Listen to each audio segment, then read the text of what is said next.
with my seatbelt, I was buried from the waist down. I was buried for 13 hours because the flight crashed at night, but they didn't find it till the next day.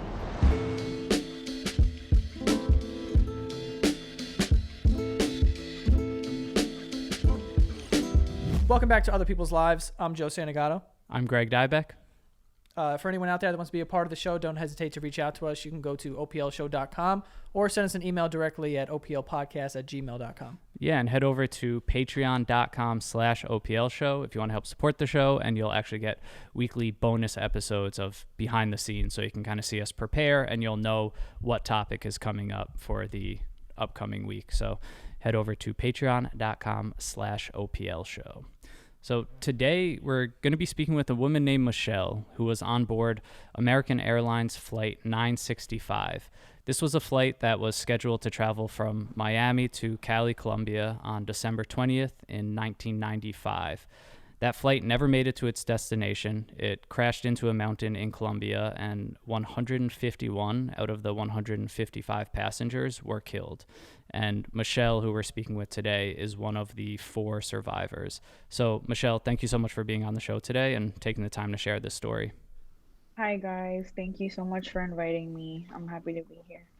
Yeah, of course. So to start, can you just walk us through the day of the flight? Just sort of what was the occasion and who are you with? Okay, so it was the first time that we were flying as a family, my mom, my dad, and my brother and I. My brother had already been to Colombia before with my dad and my mom, but I hadn't. And it was, like I said, the first time we were actually flying together.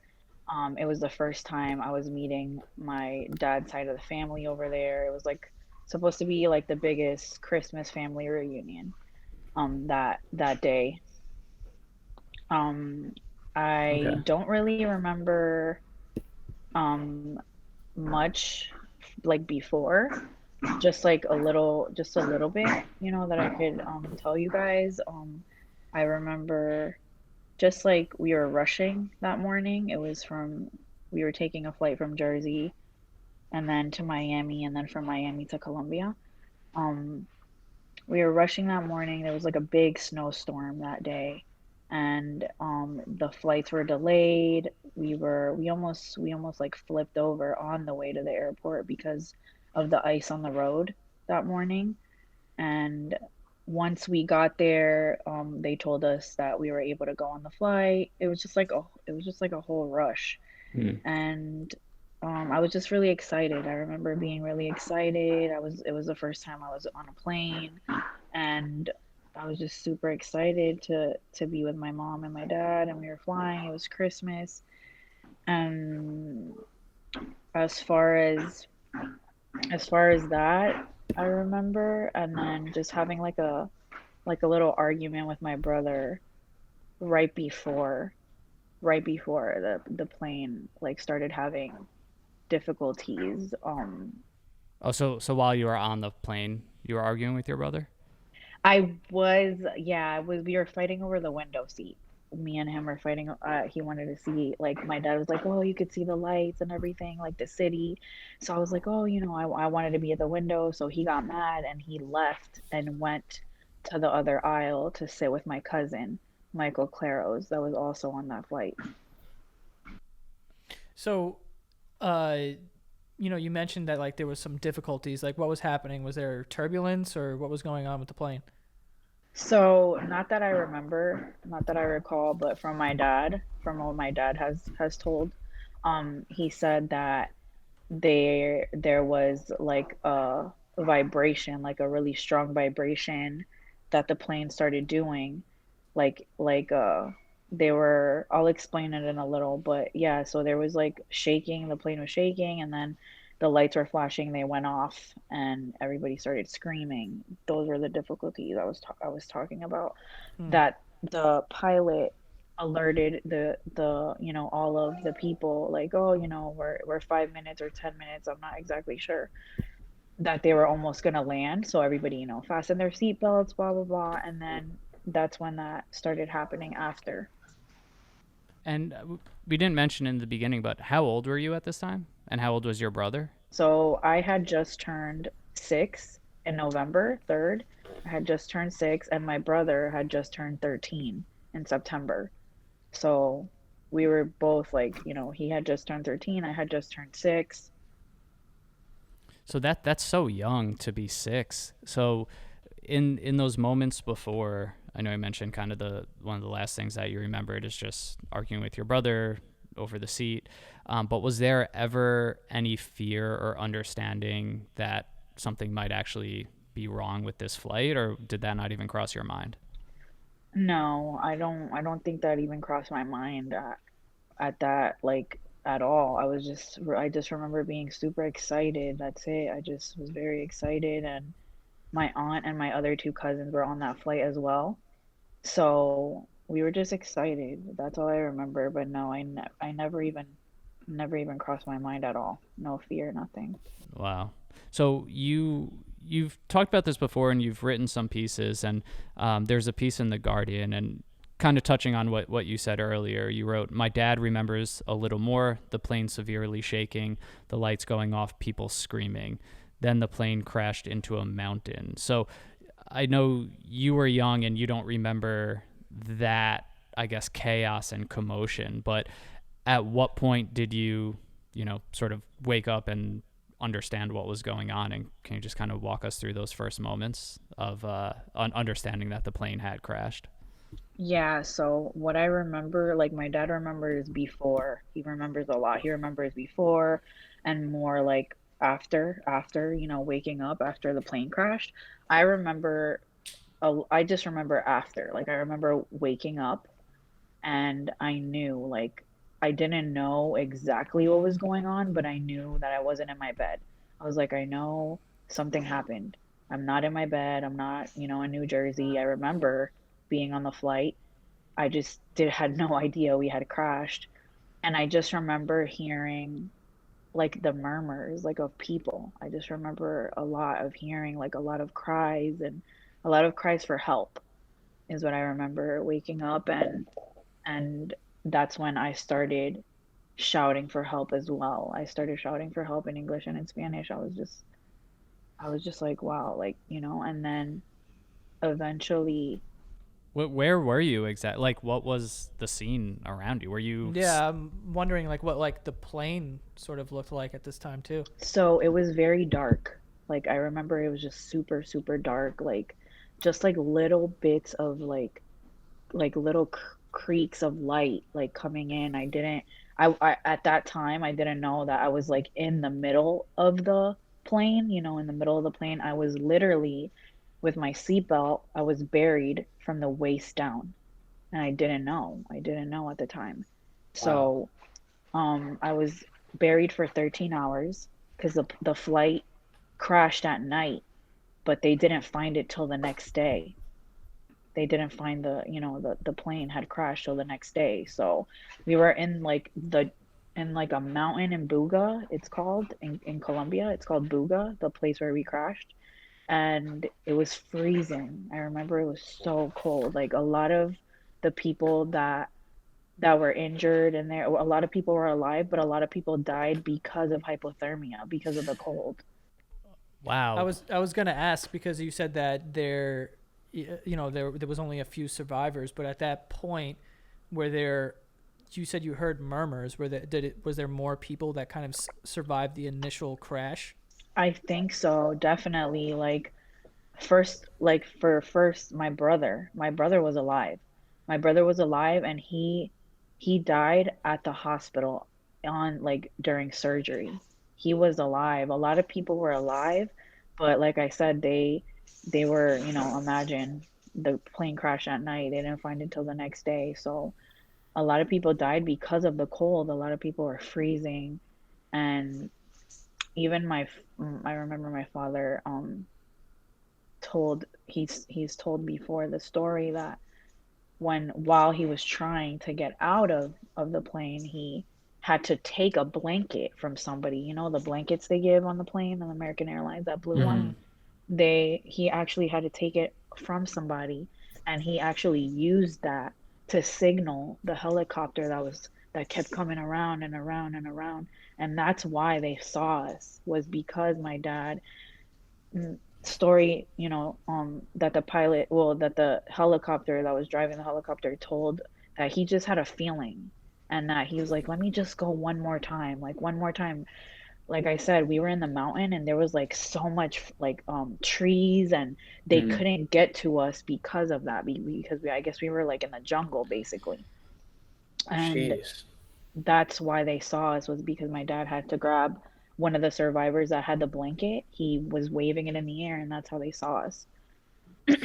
So were you able to communicate with any of your family members? So your dad was, okay enough to kind of take a blanket, wave it. You were, I guess from our understanding, kind of still literally in your seat and seatbelt, but like stuck and kind of buried in, I guess, the wreckage. What about your other family members or any other passengers? Did it get to a point where you started communicating with other people? So let me explain this in order. So when I started yelling, I guess, for help, my dad heard me. I was sitting with my mom and my dad. My brother was on the other aisle with my cousin. So when I started yelling for help, my dad heard me. And my dad was like, "Oh my God, like my daughter is alive." He said that he felt my mom was there. He felt my mom's leg, but it was cold, and he didn't know that she was dead at the moment, but he was like, he just thought like, oh, okay, well, it's freezing up here, it's probably because of the cold. Then he heard me and he tried to get to me, because my dad had a fractured spine. He wasn't even I don't even because Yeah. of because of God, and our faith, now that we believe in God and Jesus.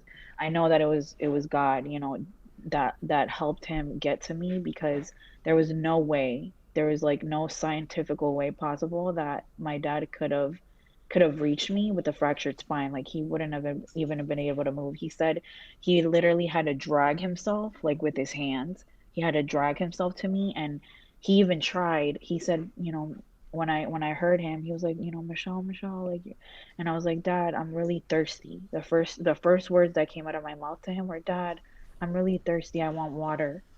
And he's like, okay, okay, I'm gonna try to get you out. He tried to get me out, but I was like, no, no, like, I was in pain. My legs were hurting. I didn't know at the time that I was buried, and that's why, he wasn't able to get me out. But his first reaction was, I need to get my daughter out of here. So he dragged himself, I don't know how, out of the fuselage, out of the aircraft. And that's when he started seeing, everybody around him, and all the bodies on top of each other. And the other two survivors that are still alive today, Mauricio and Mercedes Regis, um, that's who he saw, they were alive. And he took the blanket from Mauricio that was, covered up because of the cold, and he started waving it in the air because he saw the helicopter, he heard it. So he started waving it, and then that's when they found us.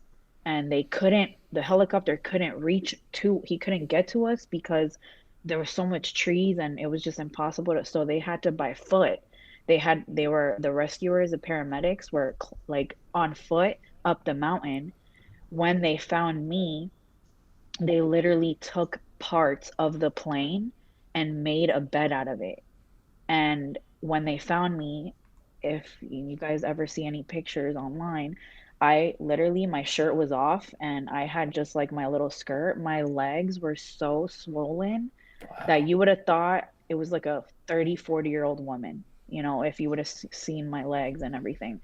They put me on there and they had to bring me down by foot. It took 3 hours for them to bring me down.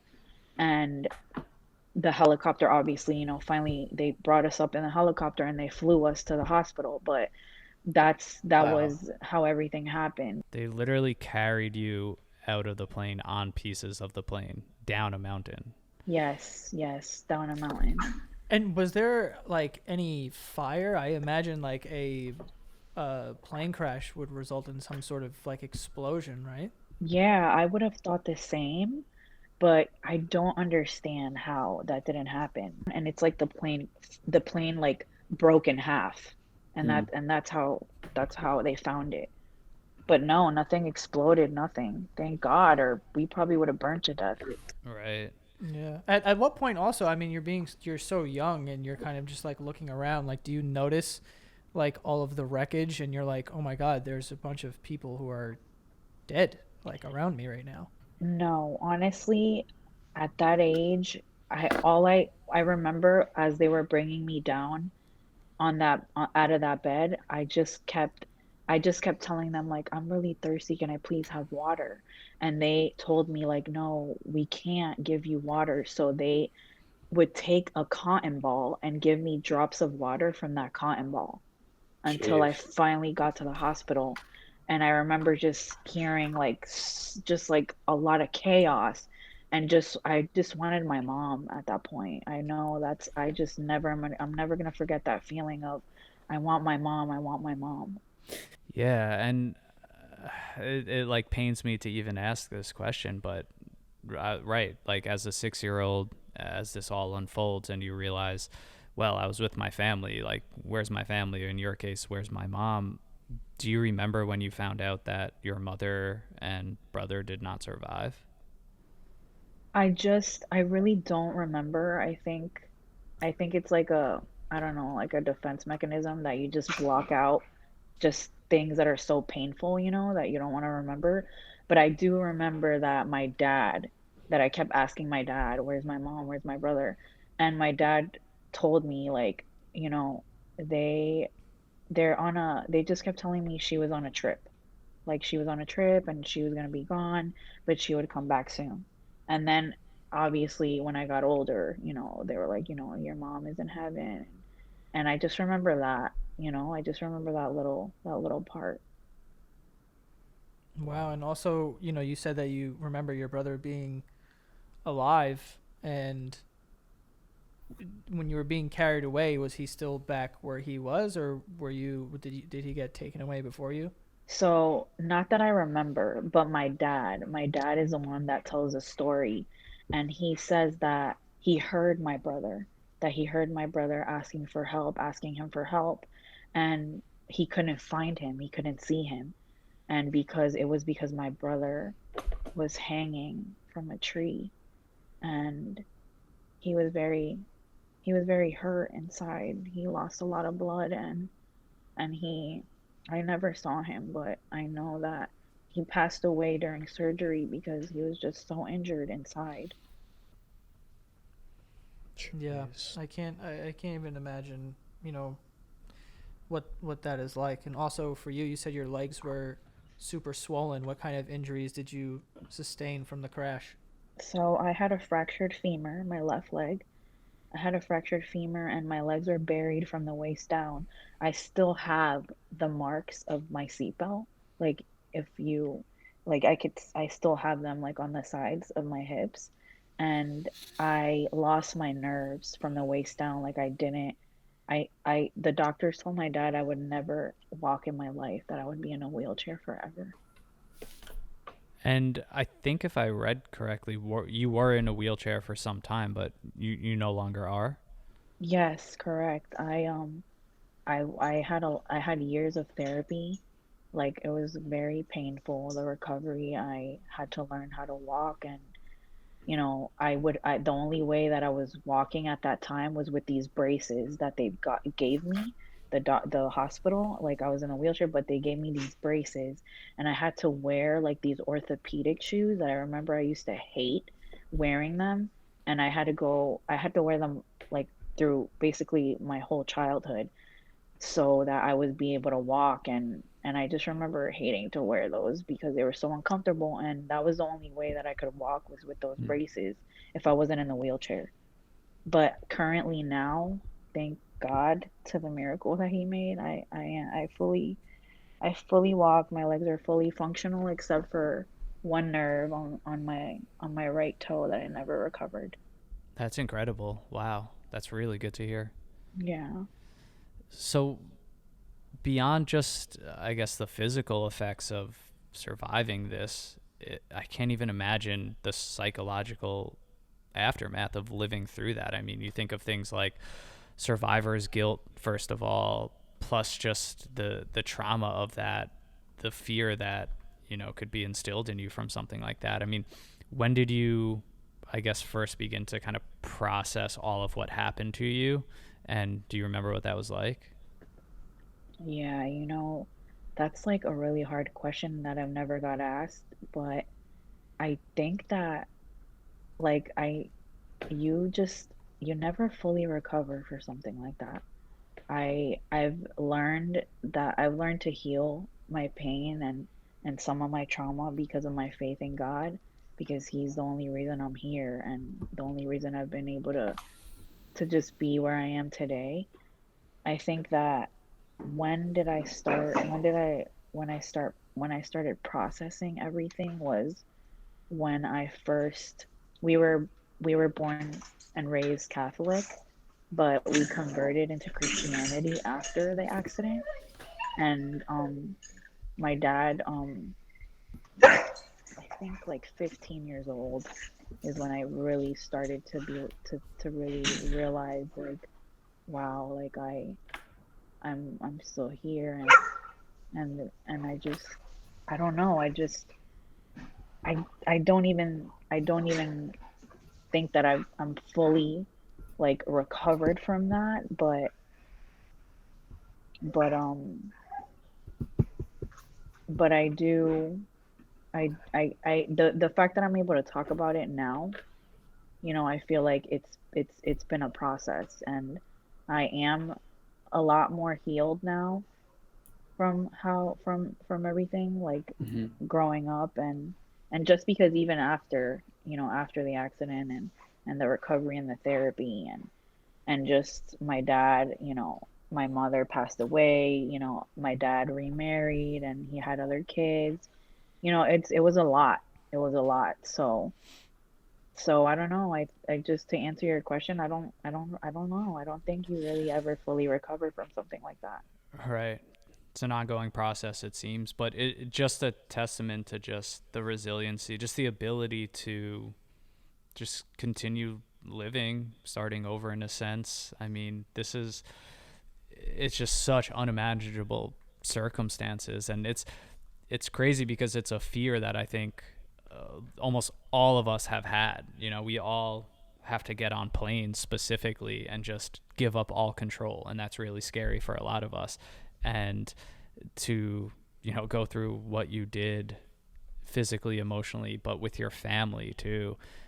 But it is amazing to hear just again that resiliency to walk again when they said that you wouldn't, to be here today just sharing this story as continue to process this, continue to heal like you said, and found your faith that really helped you through, and that's incredible. Thank you. Thank you so much. Yeah, and we really appreciate you coming on and like talking about this. I can't imagine that it's the easiest thing to, sort of relive. And Yeah. um, I can't even imagine kind of going through something like this. And it is good to hear that with therapy, and I assume physical therapy as well, that you are able now to not have to be in a wheelchair. It's truly like a miracle. So Yes. it's Yes, definitely. How would you say that, or I guess how has this, like living through a tragedy like this, losing family in that way, I mean, has it kind of shaped the person that you are today, and the way that you live today? Oh, definitely. Definitely, I can say that my perspective on life and never taking anything for granted, especially my family, is definitely shaped me into the woman I am today, and my faith first of all, my faith in God, and because if it wasn't for God, I wouldn't me and my father wouldn't be here. And I've just it's definitely shaped me into the woman I am today for sure. Yeah. And do we know exactly why the plane crashed now? So I I to be honest, just 2 years ago, it's called American 965. It just premiered in July of this year in select theaters, and they I just found out. I was actually in Italy for my birthday 2 years ago, and I I met him because my dad FaceTimed me and he was interviewing my dad for the film. And he is the reason why we found out why the plane really crashed. Because originally they kept saying that the plane had crashed because the pilots were drinking and they were excited about, going to Colombia for vacation, and they blamed the pilots for the reason that the plane crashed, when in all reality, it was that was totally false. And the real reason the plane crashed was because of malfunction that the Mm. plane had. Their aircraft, the 757 Boeing, their motor, the motor that they carry, is is manufactured by Rolls-Royce. That engine, from since the 1950s, they know that the engine leaks oil. Mm. And they Wow. knew, American Airlines knew that that engine leaked oil. And they never, it's still an ongoing issue today that we're still fighting, that they have no air filtration system in the plane, in those aircrafts, in the 757 Boeing. And the left engine, where the cockpit is, where the pilots are flying, that's the air that we breathe. It comes through there, and that's the air they breathe. So it's contaminated air that they were breathing. And obviously, now we know that it has side effects with with your brain and everything else, that if you're breathing, contaminated air, they were disoriented. And we can hear now everything makes so much more sense, that they were disoriented. They didn't even sound like they were. The wife of the pilot that died even says it today in the film. She's in the film, and she says, like, I didn't Donnie, which was one of the pilots, Donnie Fury, he didn't even sound like how he was. He was 20 years experience, this pilot. He taught pilots how to fly, and they made errors that it didn't make no sense. And now Mm. we know that it was because of that. That's the reason why the plane crashed. So they were disoriented from the From that leak. from the leak of From the the engine, engine. the air that we were breathing were contaminated. So they were disoriented. They made mistakes that only a rookie would have made, they Mm. were veterans. So they did never in the investigation did they ask those questions. And there's plenty of evidence now that we know that that's the reason why the plane crashed. That's wild. Wow. And does it help as like things like this are uncovered or you meet this director, like, to, I guess, immerse yourself in a way into the details? Like, I know I could imagine some people might say, I don't want to know anything about this, I just want to move on. But I could also see how learning more about it, understanding, why this happened, could help. So, like, for you, is it in a way comforting, for like lack of a better word, or does it just help you move on and process all of this to obviously keep sharing your story, learning the details and things like that? Definitely, it's been learning this information has been a closure for Mm. me and my father, to know now that it wasn't the pilot's fault. And this grudge and resentment Mm. that we've been Mm-hmm. holding for so many years, and even meeting her and meeting the pilot's ex-wife and hugging her and crying and knowing the Wow. truth, has been very like, it has helped us heal even more, and now know, like, wow, the people that were responsible, which was American Airlines, you know, that were fighting for them to acknowledge it and actually make a filtration system on these planes. That Wow. how are like, how are you going to carry citizens, and the pilots that are flying, that are responsible for our lives, are breathing contaminated air? Like, that is an ongoing issue still Hmm. today. That is like a goal, that they not protect themselves and actually do something about it. It definitely has been closure for us, and it has helped us heal more now, knowing the truth for sure. Yeah, no, totally. Yeah, it's interesting, and it's cool that you're kind of behind that cause, to obviously, because you would never want something like this to happen again.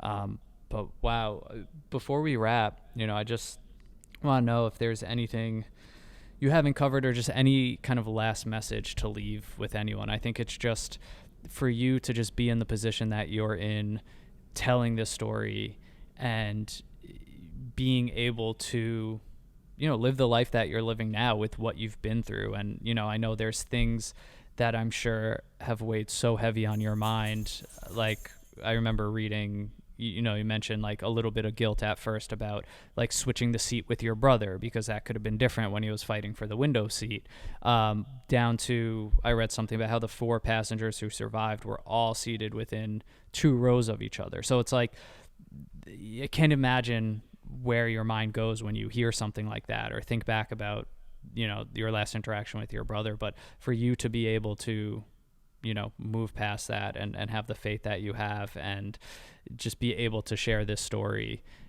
anything for anyone going through, or that has gone through any sort of tragedy, trauma, that might be, dealing with those mental obstacles, just anything that you want to leave them with.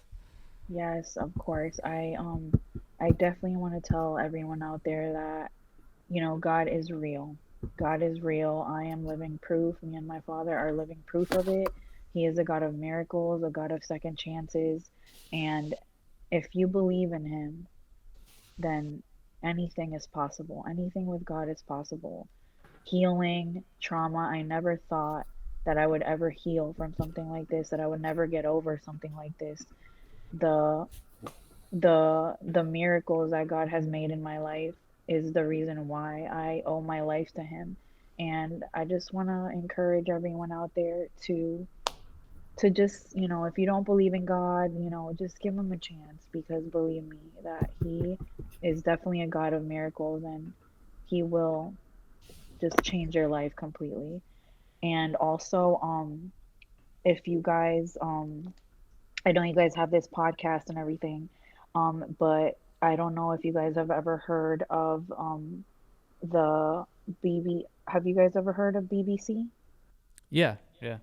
The Like radio? the channel, or yeah. Yeah, Mm-hmm. the broadcast. So they did an interview on us, and it broadcast next week, Thursday, December 16th.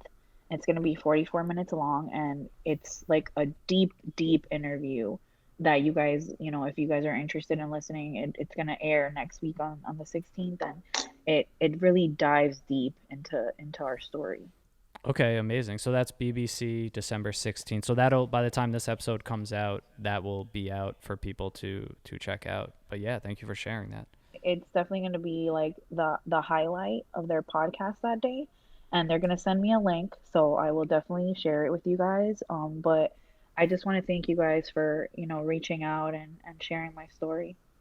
Of course. Thank you so much for coming on and taking the time to kind of relive this. I know it can't be super easy, so we really do appreciate it. Thank you guys. Thank you so much.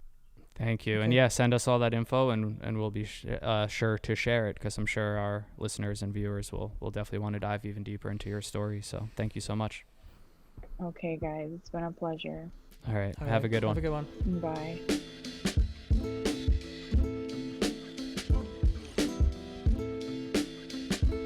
Before we get to our final thoughts on this wild episode, I just want to tell you about today's sponsor, BetterHelp. That's BetterHelp, H-E-L-P. BetterHelp will assess your needs and match you with your own licensed professional therapist. Maybe you've been wanting to try therapy for a long time, or maybe you feel like there's something interfering with your happiness or preventing you from achieving your goals. Luckily, with BetterHelp, you can start communicating with the therapist in under 48 hours.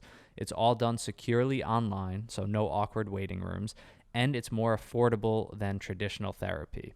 This podcast is sponsored by BetterHelp, and Other People's Lives listeners get 10% off their first month at betterhelp.com/OPL. That's BetterHelp, H-E-L-P. So head over to betterhelp.com/OPL and join the over 1 million people who are taking charge of their mental health with the help of an experienced professional.